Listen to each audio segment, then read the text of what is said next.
I'm Dr. Brian Foster, Assistant Professor of Sociology and Southern Studies at the University of Mississippi. Here today to do kind of a funny thing, to talk about a talk. In particular, to talk about the South Talk that y'all are about to hear in about 2.5 minutes, if I don't get too long-winded here. South Talks is a lecture series, is a conversation series put on by the Center for the Study of Southern Culture, housed at the University of Mississippi. And today's talk features, on one hand, Dr. Ken Kawashima, an associate professor at the University of Toronto, who tells some of his story, which I find fascinating. And on the other hand, Dr. Adam Gussow, who is a professor of English at the University of Mississippi. Part of that story, a part of Adam's story, is the book, his most recent, Who's Blues? Facing Up to Race and the Future of Music. And a part of my job, been about a month, maybe a little bit longer, October 29th at 3 o'clock, will be to talk with Adam and Ken about the book, and especially about two ideas that form the foundation, the bedrock of the book. On one hand, there's this idea of Black Bluesism, right, which you see in the title of today's South Talk. Black Bluesism is essentially the idea, or is embodied in the idea, that blues music is Black people's music, that blues music is the property, the sole property of Black folks, Black communities. And the other idea is blues universalism, which is embodied in the slogan that you'll hear in any number of places: no Black, no white, just blues. These two ideas are the bedrock of Adam's most recent book. And these two ideas I have some questions about. I have some questions about if and how they are reconcilable. Questions about this tension that I think kind of exists between the two. If you want to hear more about the terms, the ideas, listen a little bit longer. If you want to hear about the questions that I have about the ideas, about the book, about Adam's and Ken's story, tune in to our live Q&A, which will take place on October 29th at 3. Hope to see and hear from y'all then. Take care.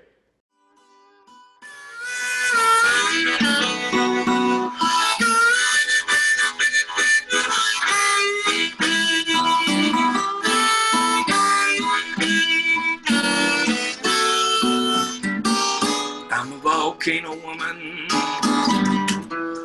I'm erupting from the ground.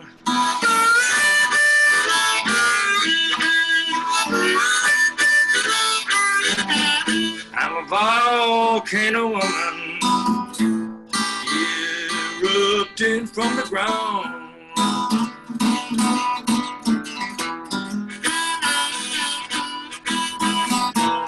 I'm breaking my chains. You ain't gonna push me around.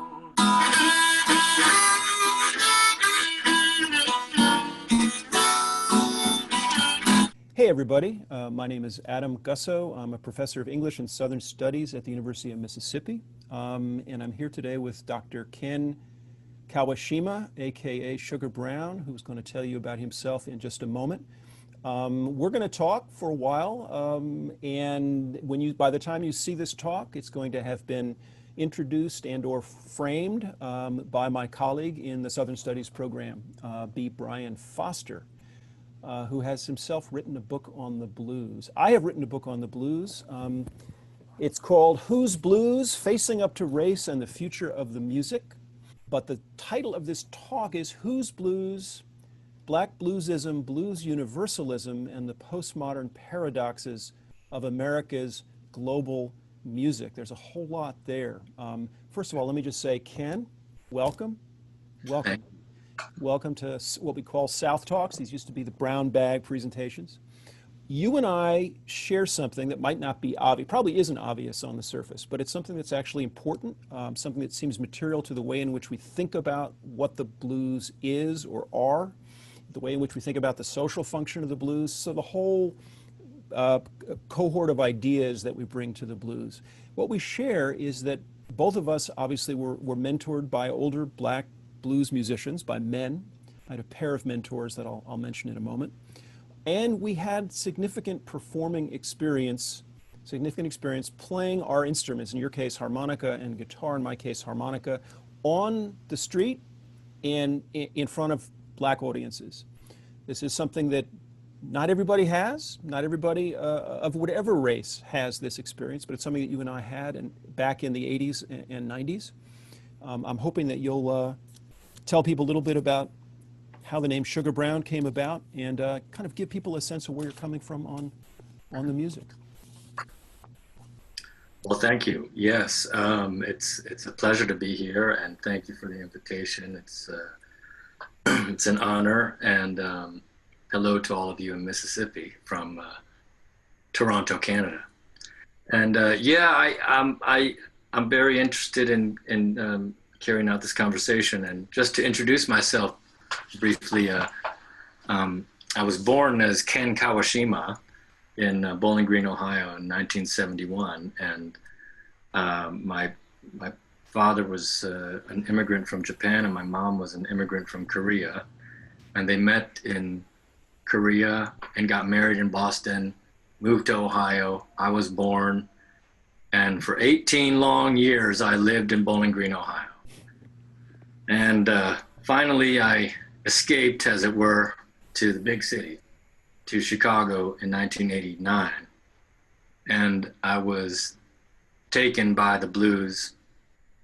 I call it, I was stolen by the blues. It kind of stole me away. And the harmonica was my instrument that really kind of, it's hard to describe, but I was a pianist before I moved to Chicago. And once I discovered the harmonica and the harmonica music of Little Walter, who was, in my opinion, the greatest blues harp player in the late 40s and 1950s, he played with Muddy Waters. Sure. Once I learned that harmonica, something happened, and I just threw myself into blues music. And I would just mention a couple things. I was totally naive and had no idea about the big city in Chicago. I didn't understand how and why it was so segregated.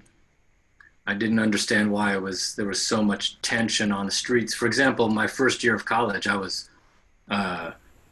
jumped by 6 black guys and had the shit kicked out of me, basically. And me and my roommate, my white roommate from the Upper East Side of New York. And I was kind of shocked by that. I wasn't that badly injured, but it really was a wake-up call to me that I had to somehow understand. It was like a personal quest to try to understand why there was this kind of irrational violence all over the city. You were at the University of Chicago, right? Is that where you were? You were an undergrad there? I was an undergrad at the University of Chicago.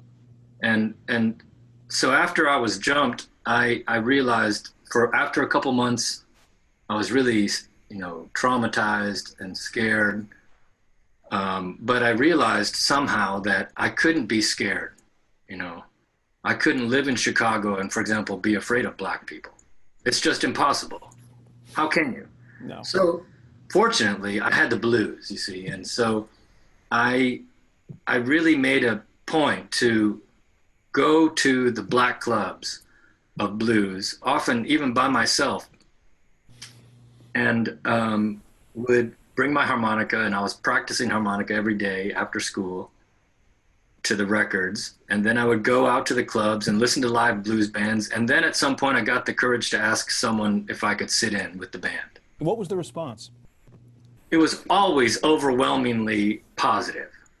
I mean, there was only one negative time where some guy said no. But then I stuck around and eventually he said yes. And for example, I was audacious. I had no sense, of shame, I guess. And I remember going to the public library even on a Sunday afternoon where Sunnyland Slim was performing with Louis Myers. Piano player, and Myers was playing guitar or harp? What was Myers was playing guitar and Sunnyland was playing piano. And for, audaciously, I walked right up to them and I said, "Hey guys, can I sit in with you guys?" You hold up the harmonica player's thing, right? You hold it up. Harmonica. Yeah. And they're like, "What do you want to do?" The first question was, "What do you want to do?" You mean like what song? Like you want to call off the song? Wow. Okay. They said, "What song?" They kind of looked at each other like, "Listen to this kid," and they're like, "What do you want to do?" And I said, "Well, obviously Juke by Little Walter." And they said, "You can play Juke?" And I said, "I can. I've been practicing, you know." And they let me sit in with them. Man. Can you believe that? No. And I had no, you know, it's just like I would never suggest to anyone to do that, to just walk up to like these great legendary blues musicians. But it was such like that. And then I started playing with a singer named Tail Dragger as his harmonica player on the west side of Chicago, deep in the west side ghetto. And it was probably the best thing I ever did in my life was to basically, what I'm proud of having done is I broke out of a certain pattern, you know, that was kind of fixed for me, you know, for example, by my parents or by schooling, you know, and Did your parents, by the way, did they know that you were doing this, and did they say, "Hey, boy, get back"? You know, you're a student at the University of Chicago. Yeah, I didn't even tell them. Okay. I didn't even tell them because I knew it wouldn't make any sense to them, or they wouldn't understand, or they would think that I was not studying and so on. But I studied very hard. But I also, you know, studied very hard in order to basically go to the West Side and play music in a blues band in the clubs. And it was, you know, such a beautiful thing in terms of getting a new perspective on my world, on the perspective of the Black community's perspective on the world. And I got, you know, I was able to kind of critique my own prejudices and so on, and really realize that, for example, a lot of fears that I might have had towards Black people growing up in Ohio, Northwest Ohio, which is predominantly white. I mean, basically the ideology there is pretty reactionary, you know, under Ronald Reagan, Nancy Reagan, you know, at the time for me. And basically all the media had basically created so many representations of Black people as criminals and so on that, you know, I realized once I moved to Chicago that basically I'd been brainwashed.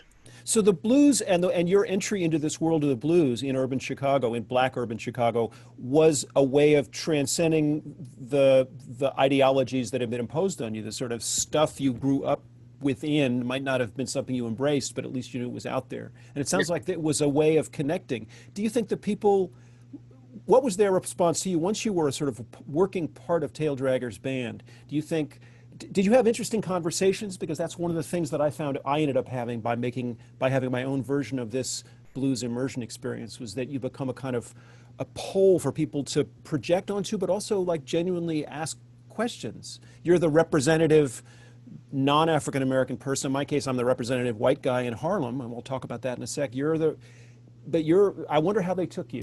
How did they take you once you started playing? Well, I think they thought it was cute, basically. They thought it was interesting and very probable, and, you know, a little bit unusual. And yet I think once I started playing, they realized that, you know, that I could play. For example, Lewis Myers that day called me a motherfucker. I mean, and I realized. Can we say that on Zoom? Yeah, I mean, that's we're going to, though. Yeah. I mean, that's just the truth. That was like the highest praise I could have ever received, you know, coming from Lewis Myers. So that gave me confidence. You know, I got a lot of confidence playing in the Black community. It gave me a kind of confidence to really be someone that I wanted to become, but was never able to become, basically, so long as I was sheltered and locked in my own world at the university, you know, and so on. So it really was liberating for my mind, and it gave me a whole agenda to study and research and think about pretty much for the rest of my life. I want to ask about a particular event that I know occurred. Just so people know, Ken is in the final chapter of my book. I talk about Asia too, and I talk about several Japanese blues musicians, and then I sort of talk about Ken. I know you had an experience in the Delta fish market that was transformative in its own way, and it sent you on a kind of a whole other element of your blues pilgrimage. I wonder if you could tell people. It's fascinating for me. Well, I assume you're referring to maybe the incident with Tail Dragger. Mm-hmm.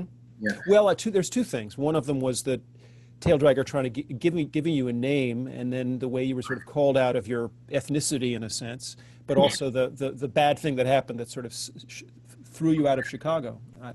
I guess yes. I mean, it's.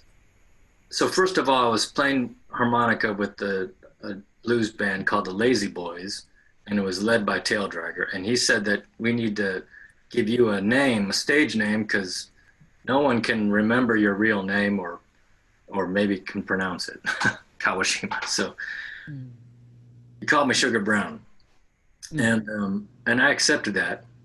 Incidentally, he first wanted to call me Japanese Boy, but then I vetoed that.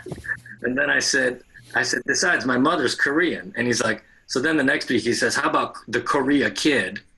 And I said, I mean, it's just stay away from the national question on this one, you know. And so he said, okay. And then he came up with Sugar Brown. And we were playing regularly on the West Side, about 3 nights a week. And the third night was at an outdoor place called the Delta Fish Market on the corner of Kedzie and Jackson. Mm-hmm. And it was a gas station that had been renovated into a live fish market where they transported live catfish and bullfish from the Mississippi Delta every week by a truck that was driven by Tail Dragger, the singer I played with. And this was one of the most delightful places I've ever played in my whole life. It was probably the closest to what I would call heaven on earth for me at the time. It was performing blues outside, everyone's partying, drinking, having a good time, dancing, and there was a big stage in the parking lot where we played. And very famous blues musicians like Sunnyland Slim and Eddie Taylor and Lightning Hopkins and so many great musicians, Smokey Smothers, so many great musicians played there, and it was a great honor to play there. But the one downside was there was some tension. And this gets to issues of your book also, I think, Adam. Good. But for example, Tail Dragger had a friend, or at least a colleague, named Boston Blackie.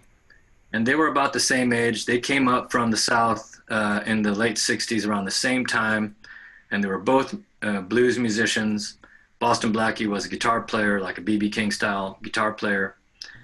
And let me just pause for 1 sec, because this is a Southern studies kind of context. So the Great Black Migration was imaged in these two guys. They had brought the blues with them from the South. That's important. Absolutely. Tail Dragger came from Arkansas.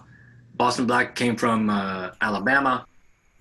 And they both converged in the west side of Chicago, where they then, in the late 80s and into the 90s, when blues music and blues clubs and so on were, I think, progressively becoming lesser and lesser, and the number of gigs that were available became more restricted and lesser, what eventually happened was a kind of rivalry between Tail Dragger and Boston Black. And one day, you know, I remember Boston Blackie came up to Tail Dragger, and I was standing next to him, and Boston Blackie said, right to Tail Dragger, and right in front of me, he says, how come you're hiring a Chinaman and a white boy in your band when we got 17 black brothers who need a job? And so he said this right in front of my face, and I just kind of looked at him like, you know, I do exist, you know, here. But there was this palpable tension, and, you know, Tail Dragger defended his decision to hire me and Rockin' Johnny Bergen, who was also in the band, and argued that the reason why he wanted us in his band was, one, he liked us. Two, he trusted us. And his example of trusting us was that we would get paid after the gigs and pay Tail Dragger. So we were given the respect, I suppose, and trust of collecting the money to then distribute to the rest of the band. And he said, thirdly, that we want to learn from him. So he did want to be a mentor, you see. So he said, they want to learn from me, you know. I remember he would say it like that. And it was all true. So I couldn't deny it. And I said, and, you know, but I did feel that latent tension, which is really what I would say is a tension of a labor market, you know, for musicians. Yeah. And unfortunately, that later that night, there was a fatal shooting between the two of them, you know. It was that same, it was, okay, wow. Yeah. Pretty much. So Tail Dragger shot Boston Blackie. They had a disagreement about something else and shot him. And you well, later that Tail Dragger saw him and thought he was being threatened. Thought, and so it was. Anyway, after that happened, you know, Tail Dragger was in prison for a while, and it was just such a mournful situation you can imagine. I felt so saddened by the whole thing, and yet we still somehow try to keep a gig going on the West Side. But the last straw for me was one day, 4 young kids came in, 4 black kids into the club. And normally this club would have like 40-year-old, 50-year-old people, but these guys were young, like 18. And they came right up to the stage and, you know, pretended to shoot us with a gun. And it turned out they were the nephews of Boston Blackie. Wow. Then after that, I just thought, you know, I'm out of here. I'm gonna, I was already thinking maybe I would go to graduate school, and, but it was very difficult, but I just was, it created a toxic situation. And after that, I left, you know, Chicago, but it's still, despite all of that negativity, I still come back to the fact that had it not been for the West Side of Chicago and it's welcoming me into the community there, I certainly wouldn't be here talking to you. I wouldn't be playing the blues today. I wouldn't be having these conversations. So it was a life-changing experience for me. There's a particular thing that happens to you when you go overseas, and I hope you've talked about this, it's in the book too, which is you found yourself in Japan. So, and in a blues scene in Japan, and that positionality as somebody who'd come from Chicago, you felt as though they actually looked at you like you had Chicago street cred. And I think the stories you have to tell and the subject position that you've occupied in the course of your long life. You're now, I forgot to tell people, you're in the Department of East Asian Studies at the University of Toronto. So you're a card-carrying scholar and a card-carrying, legit Chicago-trained blues guy. What happened in Japan? If you could give us a quick take on that. How did that work out and contribute to what Sugar Brown became?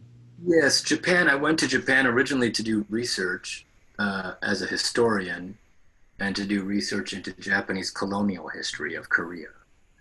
And a lot of it was because of my own upbringing, but I kind of wanted to look at the history of the colonization of Korea and the history of Korean people in Japan. And it was kind of a metaphor, you know, for the black population in Chicago for me. I moved to Tokyo for a couple years and then played blues there in my spare time. And as you said, there's a vibrant blues scene there. There has been one there since the 1970s. And what's interesting is that in Japan, having had the experience on the west side of Chicago, it definitely did give me a credibility, mostly because of the music, I think.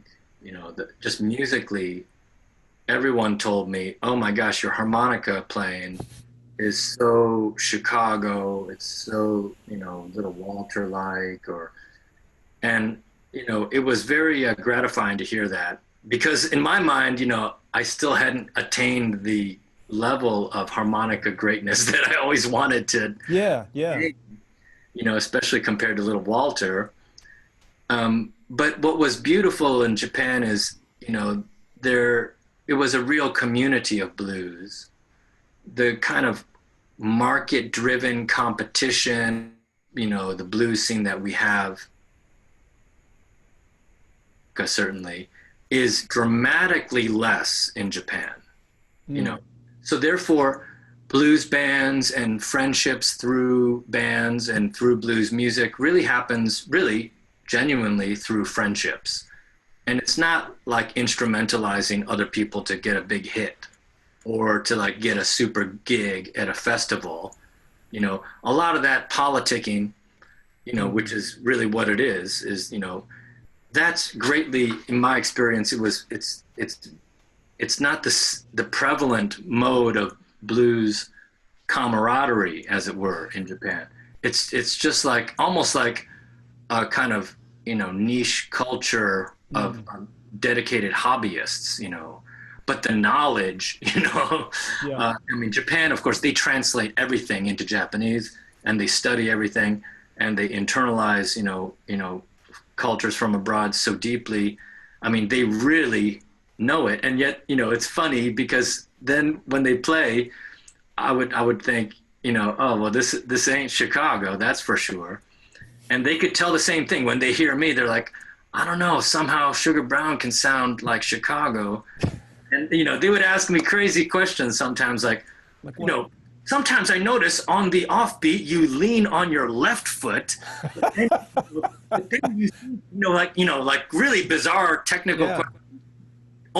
I say this only because there was clearly a desire, you know, to understand what I was doing, which for them, as far as they were concerned, it came from Chicago, you know. So Wow. very pleasant not to be, you know, othered, you know, racially. That was extremely, it felt luxurious. It felt very nice not to be stared at or to be looked upon as some aberration or some freak of my own race, you know. It was just very a beautiful way for me to connect to culture in Japan through the blues, and specifically through Chicago blues, and more specifically through the harmonica, which is how I know you too. Yeah. Wow, wow. Well, so you've perfectly exemplified the third item of the title of our presentation, The Postmodern Paradoxes of America's Global Music.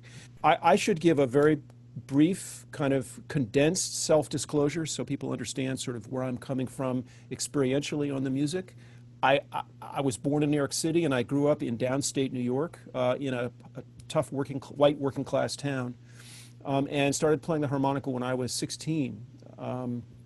But I didn't, and with the exception of seeing one concert when I was 17 with James Cotton opening for the Jay Giles Band with Magic Dick, which was incredible harmonica in 1975, I didn't have any experience with actual blues musicians until somewhat later, until 1985, when a black New Yorker named Nat Riddles, the late Nat Riddles, who ended up becoming my teacher, sort of heard me playing as I was walking down the block. I was a grad student, a former grad student at Columbia, and he pulled his cab around and came up, was that you playing? And we ended up, he basically got out of his cab, and it was at nighttime on Amsterdam Avenue, and began to play through the history of blues harmonica. You know, John Lee.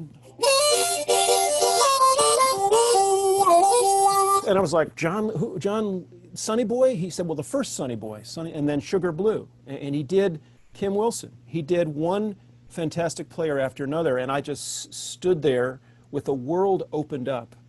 I ended up dogging Nat all summer long. He gave me some lessons. I then was a busker in New York in the fall of '85, straight through the winter and spring. I went off to Paris, and I was a busker there. But I also had an immersion experience, sort of like yours, of risking something and going to a jam session at a place called Showman's Cafe, which was on 124th and Frederick Douglass Boulevard, just off 125th Street. It was a clientele that was 99% black. There was a white sax player there who was very good, named Jim Hollabaugh, who was part of the band. But it was a jazz club with Deep South performers. There was Tippy Larkin was there, actually a trumpet player who was Milton Larkin's son. I didn't know that. Milton Larkin was a big deal band leader back in the 40s from Texas. Jimmy Preacher Robbins, who was an old school kind of Hammond B3 organ player. And I became kind of a curiosity. I was welcomed. Adam's here. I mean, literally, I got that kind of name that you got as a sort of late 20-something white kid with a harmonica, and I learned a very important lesson when I got up there after jazz sax players had played their piece on a rollicking blues. How can I fight with, I've got Phil Woods and Sonny Rollins, and I'm trying to follow them, basically. I'm exaggerating a little bit. And I said to myself, well, I've got to just be a harmonica. I mean, it was a lesson in differentiation. You, as a Marxist, you might say market differentiation. What can you do? Well, I can play harmonica, and they can't. I can't be a sax player, but I can play harmonica. And it was a fascinating experience in the connections, the conversations that it created. There were older men often from down south who would say, I haven't heard anything like that since Jimmy Reed. They had not seen a harmonica player, white or black, in this club.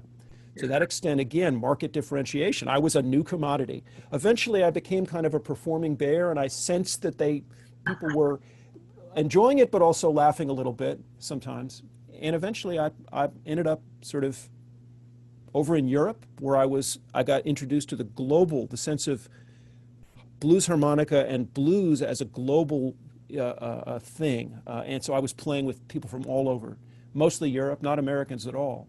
And that led me back in New York. Again, I'll try to compress. In the fall of 1986, went back a couple of times to the jazz clubs, but I realized it wasn't really my scene. I liked guitar playing, and I wasn't hearing guitar players there. And I ended up hooking up with a guitar player named Sterling McGee. I found out was his name, although everybody called him Mr. Satan. Nobody ever called him Sterling McGee. And I should share a word with people. This is somebody who I ended up not only working with for 5 years on the streets of Harlem, and then issuing a record and working for 7 years on the American blues scene, sort of as just touring, the two of us and his wife in a car, just kind of touring east of the Mississippi, playing all of the big blues festivals. He's now in hospice care. He and I we played from 1986 on and off through 2013, and got together one last time in 2018 at the premiere of a documentary called Satan and Adam, which was sort of about the life that we'd lived as a performing thing. But he's now in hospice. He got COVID.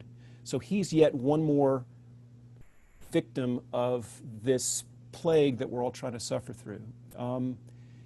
That leads me, so I played on the street, and I think of myself... Where were you guys playing on the street? I played on the street from 1986 to 1991, so your experience was a little bit later, I think. Well, maybe it wasn't. Actually, you said 89, so... What typified our experience was that during that period of time, was politics, was that black men were being killed in New York during the period of time in which he and I were holding down the beloved community chair, if you will, on 125th Street in Harlem. Yeah. And what's striking is, I kept a journal in those years, and I remember Michael Griffith was killed in Howard Beach. There was a thing that Mayor Koch called a racial lynching. And I was out of town for a couple of weeks. That happened in early December of '86. Sterling and I had been playing for 2 months at that point. And when I next went down there, you might have thought that the black community would see me and just heap on me all the anger they felt at the Italian guys out in Howard Beach, which was where John Gotti, the mob, lived in Howard Beach. That racial lynching, as Koch called it. I wrote in my journal that night, I was in Harlem today, I'm playing with Mr. Satan. I must have shaken hands 200 times. So one of the curious things, my own experience, as I think about the blues, and I'm going to talk about black bluesism and blues universalism, my experience has taught me, a long experience, including with Nat, by the way, who learned from Jewish guys. So my black teacher learned from Jewish guys. He'd grown up in the beloved community, as he described it, of Co-op City in Brooklyn in the 70s. He was at Pratt. He said, I'm an all those guys kind of guy, which is to say he stole from white players, black players. He played with Larry Johnson, played with Odetta. He had black mentors of his own. But he always said basically steal from everybody, tell people where you got what you got. So he conveyed to me an ethos that was transracial, an ethos of the blues that was blues is a place where we can all basically show the world that there's another way to live. Now, if I feel like I'm preaching now, but that was the way that he lived, way that he lived in relation to me, the way that he lived in relation to me. And Sterling, the same thing. We live in a different moment now, and I think I should turn a little bit to the subject of my book, and two terms that show up in my book. Because when I think of Who's Blues, by the way, I did not call the book Who's Blues. My publisher thought that the title that I had, which was Blues Talk, Making Sense of the Music in a New Millennium, they thought it's too tame. Little did we know that we were going to end up in a moment when everything, the pandemic, you're laughing, is leading everything to be revisited, right? So I've got a provocative title. But there's enough in the book to put it there. So let me very briefly tell you what I mean by, and interrupt me if you need to, and just say, wait a minute, I didn't get that. What's Black bluesism? What is blues universalism? So I'm interested in the way that we ideologize the blues in this present moment, but in the past it's been ideologized. When black folk in the South said blues is the devil's music, they were ideologizing it. And when I wrote a book on this called Beyond the Crossroads. When the young people who played it, including Sonny Lane Slim, when the young people who played it they said it ain't no devil's music. It was the God who put this song in me, again and again. So that's an ideologization and a kind of fundamentalism. Blues is the devil's music. Black bluesism is when you say blues is black music. Now, is it? Well, I would say one of the rhetorical moments in my book is to say, well, of course it is. How could it not be? And so one of the things I'm trying to do with my book is show how it is.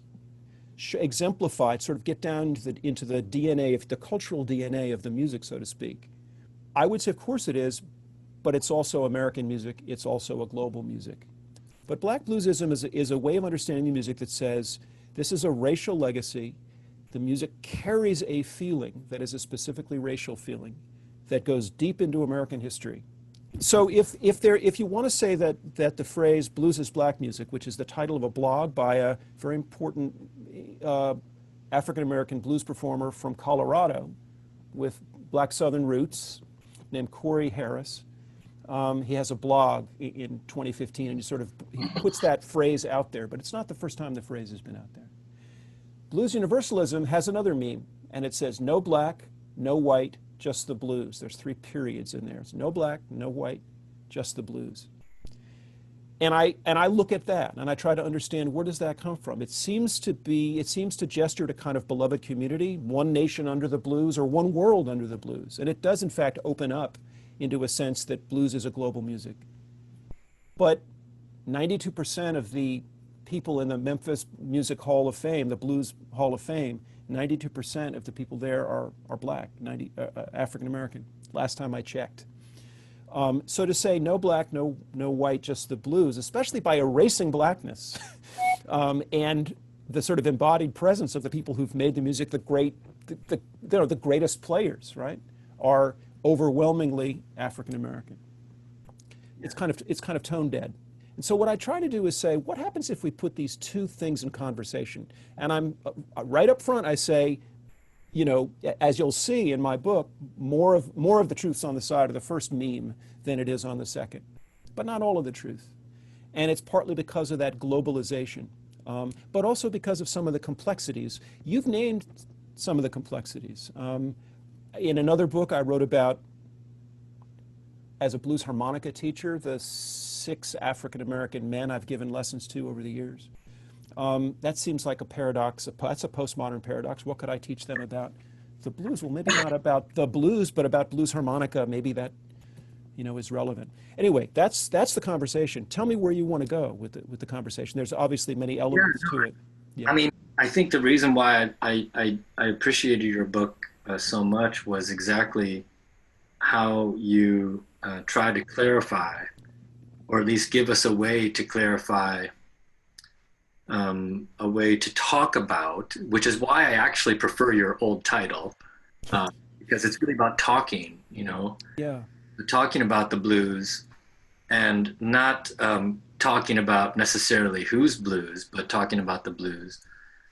And what I liked about your book is that, you know, when it comes to questions of race and blues today, there's a lot of tension, obviously, and a lot of it is not spoken about.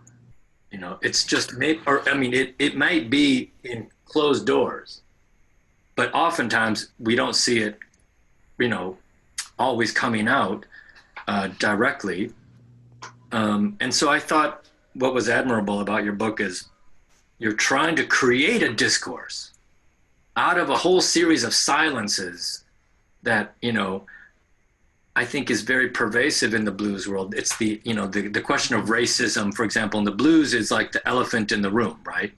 And so many people don't know how to talk about racism. They don't want to talk about racism. They think it doesn't pertain to me, so why should I talk about it, you know? And they end up not talking about it.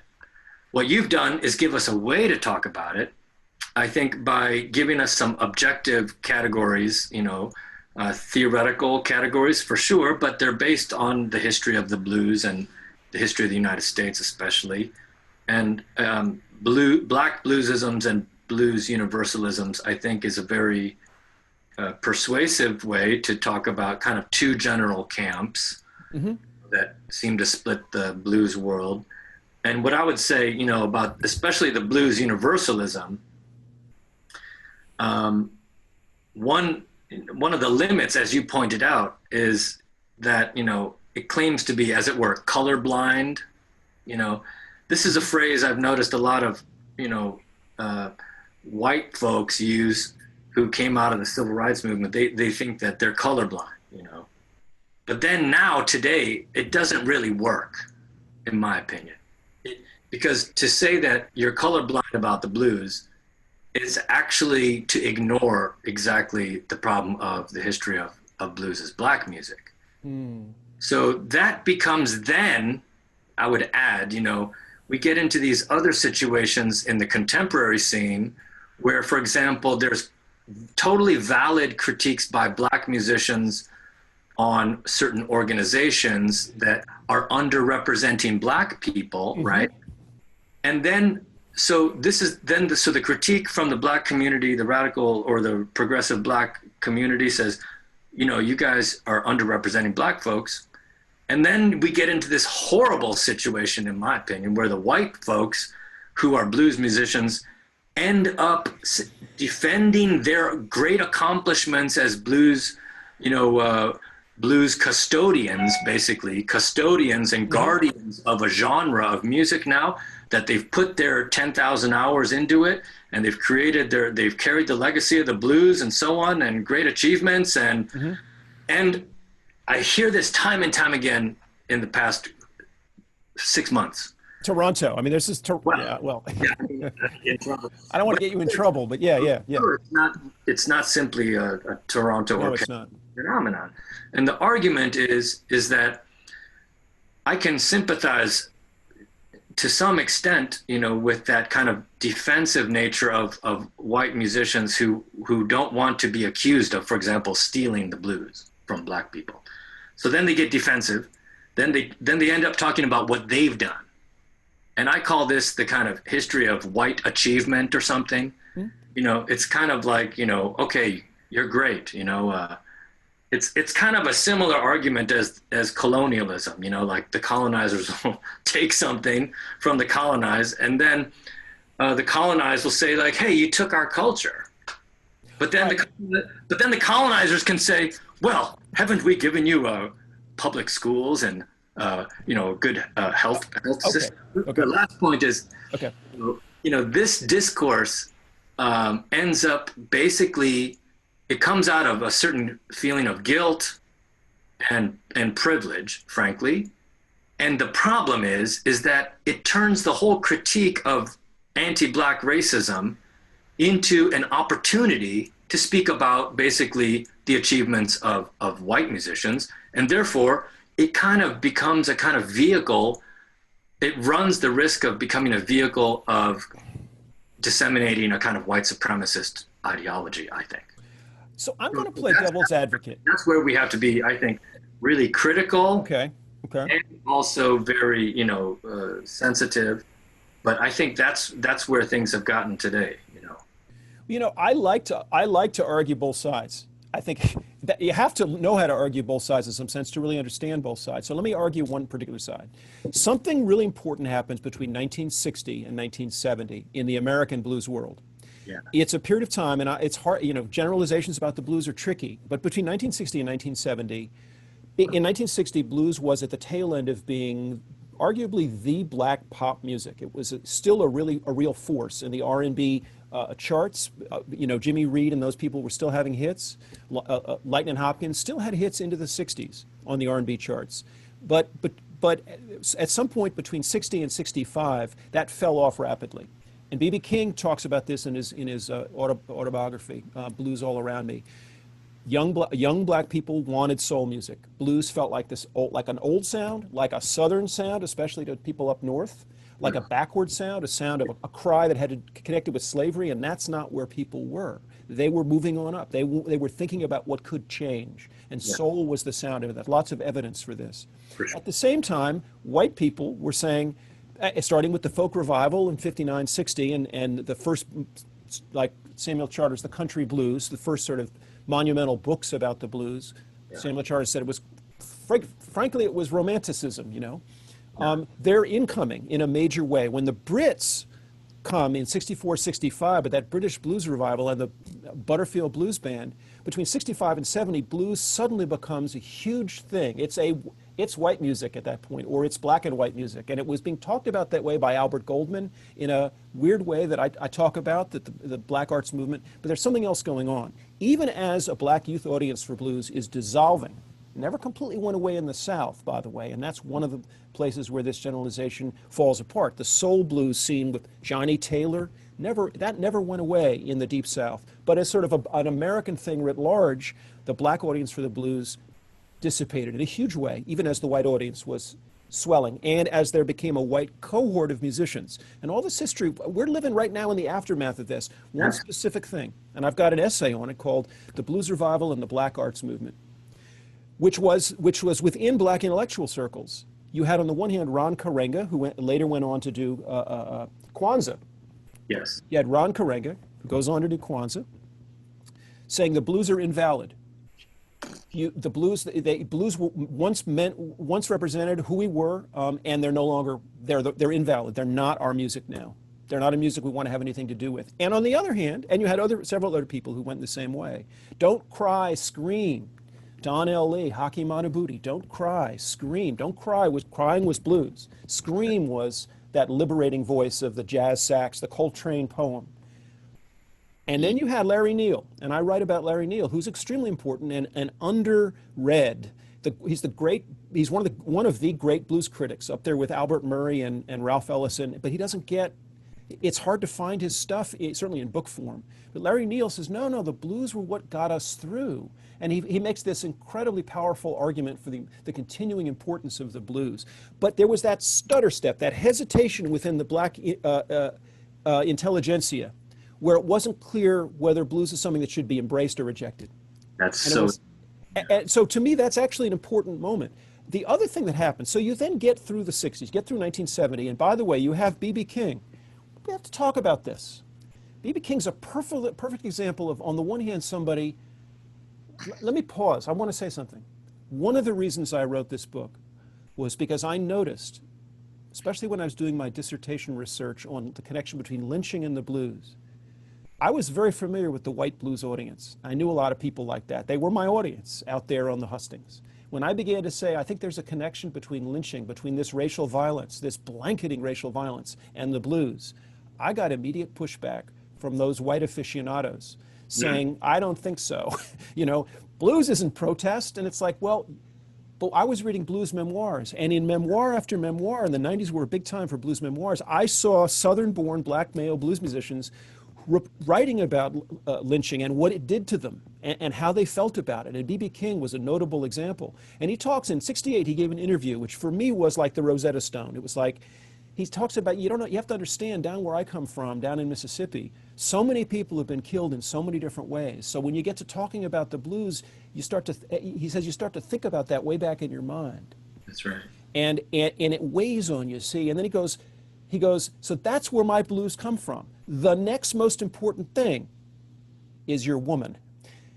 That blew my mind. I said, wait a minute, B.B. King, he sings blues about, baby, you upset me, baby. And all these songs about the woman who left, he does not sing except in one song, Why I Sing the Blues, which is a straight up narration of sort of black life in America since Jamestown. Yeah. Yeah. And you talked about a white Canadian musician who covered that. No, actually an American guy who covered that. Mistake, I would not do that. That's not a song for white guys to sing, frankly. But King says, violence, racial violence, blanketing racial violence in the Mississippi in which I grew up was the main thing that led me to sing the blues, but he doesn't actually sing blues about that. Yeah. And it's like, how do you, so in my book, people, I try to put that together. But there's something else that's really important. You know what, in his autobiography, what he says, the best night, I might have had the best night of my life, was when he went, for the first time, he was having a crossover audience. He goes into the Fillmore West. Bill Graham introduces him. He walks in, it's a room full of hippie flower children. It's all white folks with long hair, smoking pot, sitting on the floor. And he says, he introduced me as chairman of the boards, and I got a standing ovation before I went on. He goes, and I burst into tears. And I thought about that, and I thought, he describes an earlier scene of witnessing the aftermath of a lynching in Lexington, Mississippi, and it's an all-white audience sneering and leering and silencing him. When I try to connect those two moments, that moment, which he describes as being he's unutterably full of all the negative, destructive emotions, just fear and shame and anger and rage, and he says, I can't make a sound. And he ends up in front of this white audience in '68 saying, the connection between us was so tight and so right. So if you want to know where my book's coming from, it's trying to make sense of that paradox of white racial violence as a foundational element of the blues tradition on the one hand, and that white audience as a kind of, and the embrace of that audience is actually for him an important thing at the very moment when the black audience is disappearing. Now and you have to be willing to allow all that stuff. Then we can begin, and that's my feeling, and I'll stop now. That's my rave. Then we can begin to have an honest conversation about where the blues are now. But we can't unless you're willing, whoever you are watching this, to meet me halfway and acknowledge that all of those things are a part of sort of the context of, not the context of no context, but the context of our postmodern moment. I'll pause now. I may ask you to play a song at some point. Well, I would just, it's such a fascinating thing you're talking about, in that moment, 60 to 65 and B.B. King, and trying to, mark the place that B.B. King specifically says was mark the place that causes him to play the blues, which he clearly says is basically this white racist violence. Mm-hmm. We could call it state-sanctioned racist violence and so on. And yet it doesn't really become captured lyrically so much in his songs. Yeah, that's true. Whereas just as a counterpoint, if we look at, for example, Billie Holiday, she has a song, Strange Fruit, which is about lynching. And one thing I would mention is, she was fearless, Billie Holiday, and I think revolutionary. And in fact, I would go so far as to say that what we need to reconsider now, I think, is looking back at the history of blues, at the early blues recordings of blues women, like Ma Rainey, mm-hmm. Bessie Smith, even Billie Holiday, who's considered a jazz musician, but she was singing the blues all along too. And a great book is by Angela Davis, who wrote about the blues women. And mm-hmm. her argument is the blues women of the 20s and 30s, they were the radical pioneers of the blues. Absolutely. They were completely subversive, completely politically dangerous, socially, culturally dangerous. Their sexuality was uninhibited. No one could control them. And Angela Davis's argument is that's the real radical tradition of the blues that I think, that has been repressed in many ways, has been repressed by the subsequent decades of blues, which is probably one reason why in the 60s, the radicality of the blues had really by then become dissolved in mainstream pop music, where the connections to that violence that originally inspired these radical blues performers to articulate their songs in the first place was, had been kind of watered down, basically. Strictly, kind of entertainment. Yeah, so Adam, I was, when you talk about the ideologies of the blues, which I think is a great approach to the questions of race and blues in history and in the contemporary scene, you also talk about blues conditions. And one thing I wanted to ask you to kind of clarify or re-clarify for me is how you see blues, the two ideologies of the blues, Black Bluesism and Blues Universalism. My question is, how are they related to blues conditions? Are they the blues condition? Are these ideologies the conditions of blues, or are these blues ideologies based on conditions? I mean, for example, the standard Marxist argument, of course, is that an ideology never just comes out of nowhere.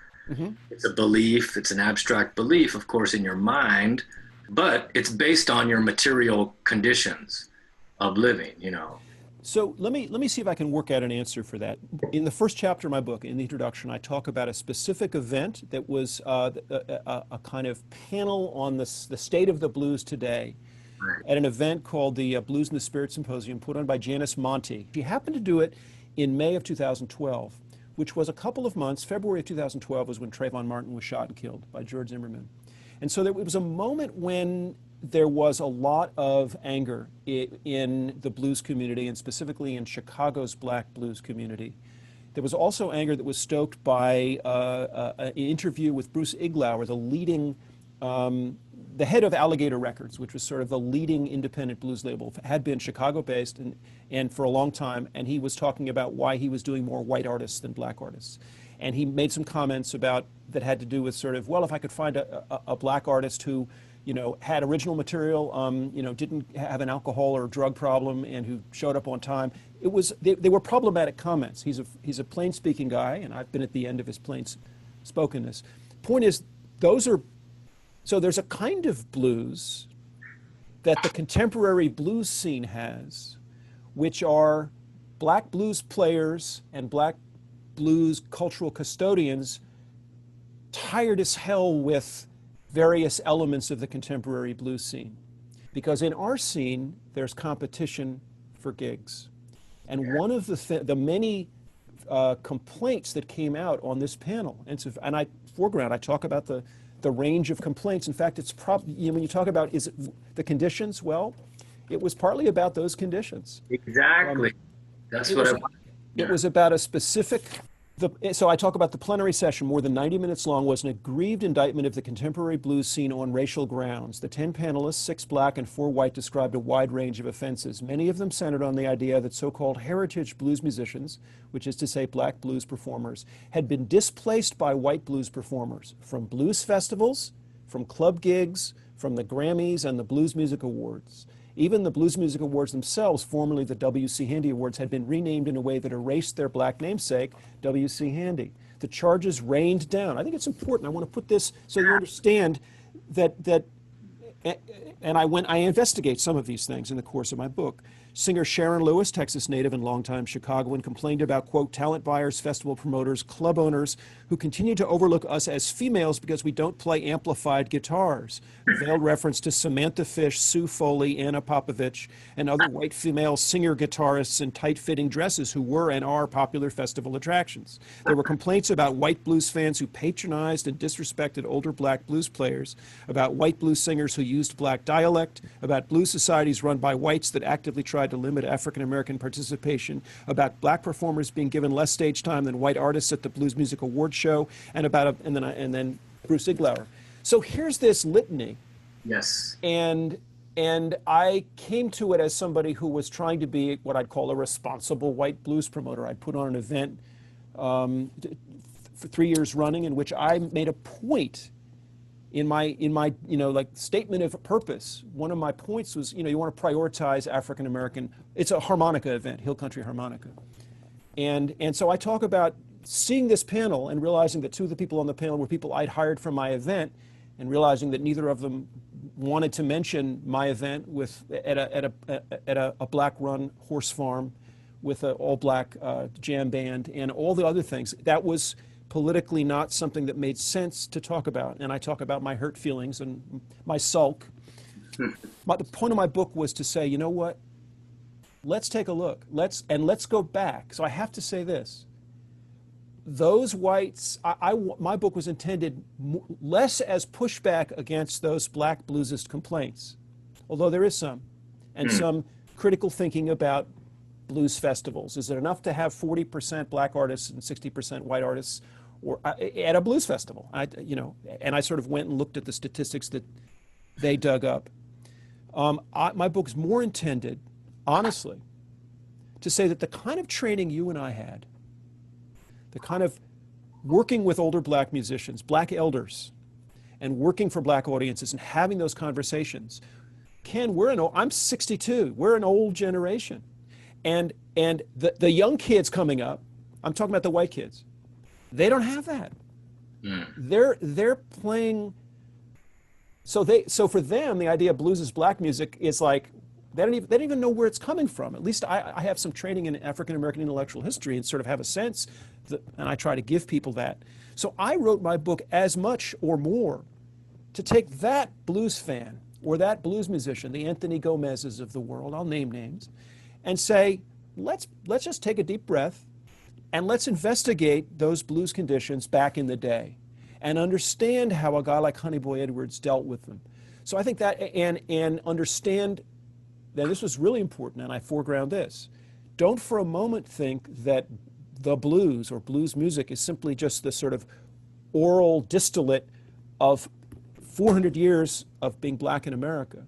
That's it. It's because it's not. And this I was corrected about this by Trudier Harris, a senior black scholar, in a book that I wrote called Seems Like Murder Here, Southern Violence in the Blues Tradition. She was one of my readers. And she said, look, I can't accept that blues was sort of just the sound of what white people did to black people. She goes, it was a creative response. That's it. And so I very carefully try to index the way in which it's humor, in some cases, a humor that releases. Kalama Ya Salam talks about that. And I'm sorry, I'm raving once again, but I thought that my white brethren needed a talking to and needed a firm grounding in where the blues came from before we can even begin to think about where it's going to go and how we should all be together in this blues world. Could I get you, would you play a little bit of the song you were playing before we sort of take us out of here? And we may even do a kind of fade out, or we'll just end with you ending, do a short version. Give us a little bit and tell us what you're going to play, because I love the sound of this. Well, I thought since we were talking about blues and women, I have a song about a special kind of woman. Is it an original tune? It's an original tune. It's called Volcano Woman. All right. And it's about, I was living in Seoul, Korea for a year, and they were doing a demolition of a whole neighborhood, and an old grandmother was protesting. And it's about that grandmother.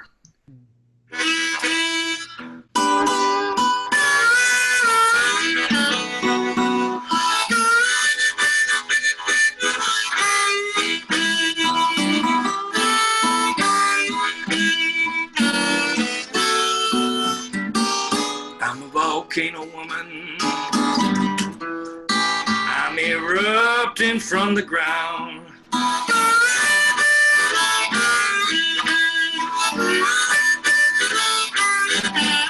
I'm a volcano woman, erupting from the ground.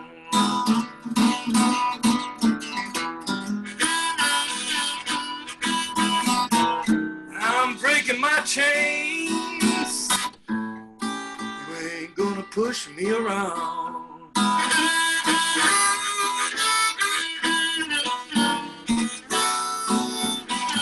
They got a new subway line with a wrecking ball crew. They're demolishing my home and my barber shop too. Yeah, volcano woman erupting from the ground.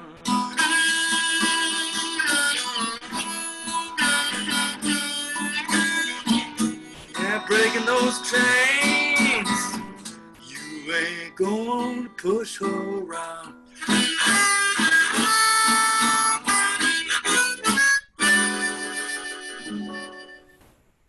Man, thank you, Ken. Or should I say Sugar Brown? I feel like this is not Ken right there. Thank you, brother.